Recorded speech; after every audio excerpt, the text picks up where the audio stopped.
Mesdames, Mesdemoiselles et Messieurs, bienvenue sur Comore TV International, CTI, bref 2.0. Il s'appelle Kaku Nobupo. Il a été viré de son poste de spécialiste de la finance au sein de l'Organisation internationale de la francophonie pour avoir osé critiquer le franc CFA.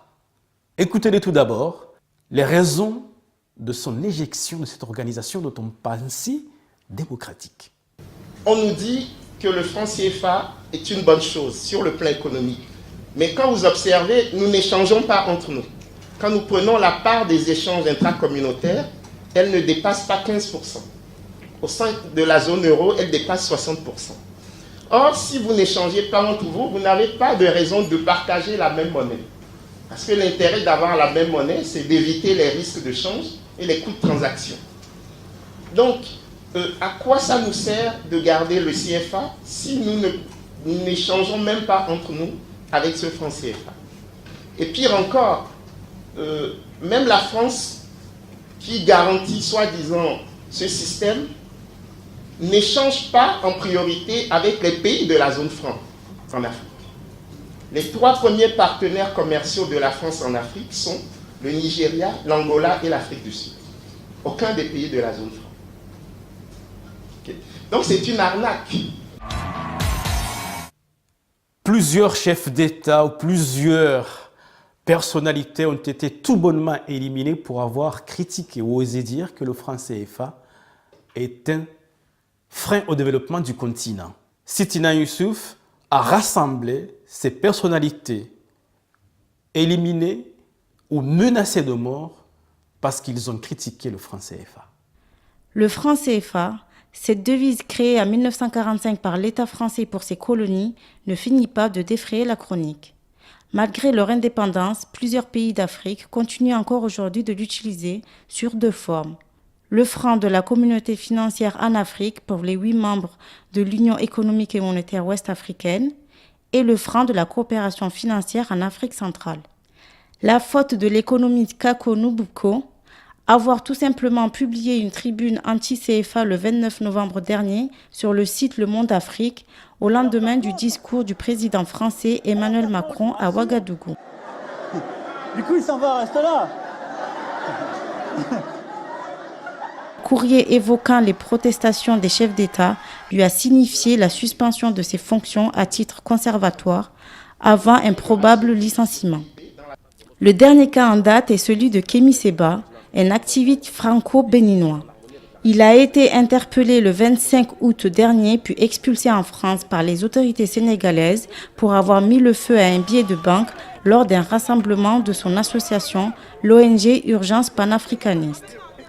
Il semblerait qu'il ne soit pas de bon augure de critiquer le franc CFA.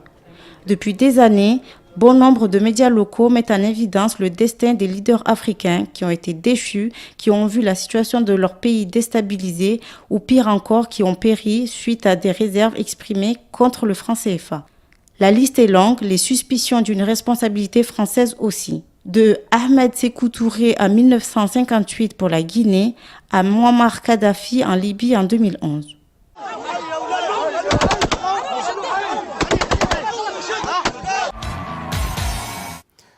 Jérusalem, la ville sainte par excellence, 2e lieu saint de l'islam après la Mecque. Le président américain Donald Trump a tout simplement décidé que Jérusalem est la capitale d'Israël. Des réactions ont suscité beaucoup de mécontentement de la part des pays musulmans et même d'autres pays non musulmans. Mais comment l'État d'Israël a été créé? Je vous propose d'écouter un document du président Feu Habib Bourguiba de la Tunisie, il y a de cela plus de 60 ans.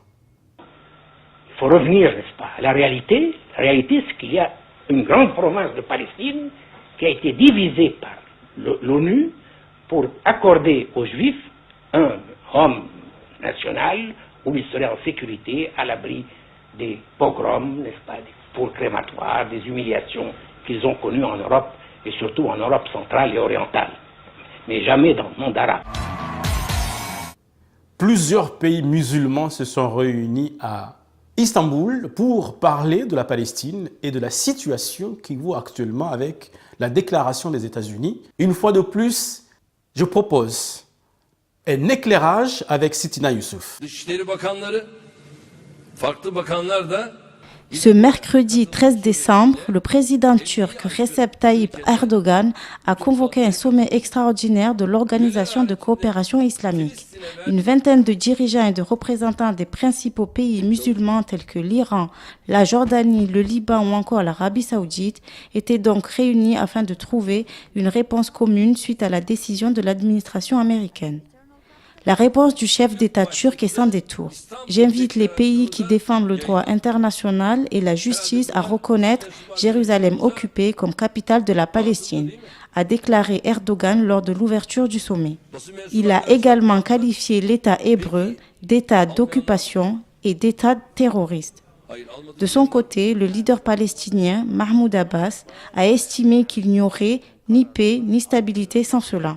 Cette virulence manifeste n'est pas le cas de tous dans la région. D'ailleurs, en dehors des condamnations, les observateurs estiment peu probable l'annonce de mesures fortes ou de sanctions à l'issue du sommet. Le monde musulman est profondément divisé. Plusieurs pays, comme l'Arabie saoudite, tentent de cultiver de bons rapports avec l'administration Trump. L'Iran ne reconnaît pas Israël et entretient des relations tendues avec cette même Arabie saoudite. Ce sommet a même été le théâtre de critiques des uns vis-à-vis des autres sur leurs positions respectives. Appelant à ce que les pays présents unissent leurs forces, le président iranien Hassan Rouhani a tout simplement déclaré « Certains pays de notre région coopèrent avec les États-Unis et le régime sioniste ». Le président comorien à Paris pour assister au sommet sur le climat. Il était l'invité de la chaîne française TV5. Le président Azali Assoumani aurait-il oublié que Mayotte fait partie de l'archipel des Comores? En tout cas, ces propos ont suscité beaucoup de réflexions et voire même d'indignation de la part des citoyens comoriens. Écoutez-les, c'était sur le plateau de TV5. Ben, ces gens vont rester chez eux et là, on va aller à Mayotte parce que c'est un pays frère. En pleine campagne pour les assises, afin de faire le bilan des 42 ans d'indépendance, le président Azali aurait-il oublié que les Comores sont indépendants et comptabilisent 4 îles? Écoutez tout d'abord, il y a de cela 42 ans, le président Ahmed Abdallah Abderrahmane proclamait l'indépendance des Comores. Je proclame l'indépendance des Comores dans ses frontières coloniales, à savoir Mayotte, Anjouan, Moélie et Grande Comore. Bref, 2.0, Comores TV International. Mes amis et moi, l'équipe et tous ceux qui travaillent pour enrichir cette émission vous remercient de votre immense fidélité. Chaque jour, vous êtes de plus en plus nombreux à nous regarder. Chaque clic de votre part améliore bien évidemment notre expérience. Merci à toutes et tous et on vous donne rendez-vous pour un nouveau numéro de Bref 2.0.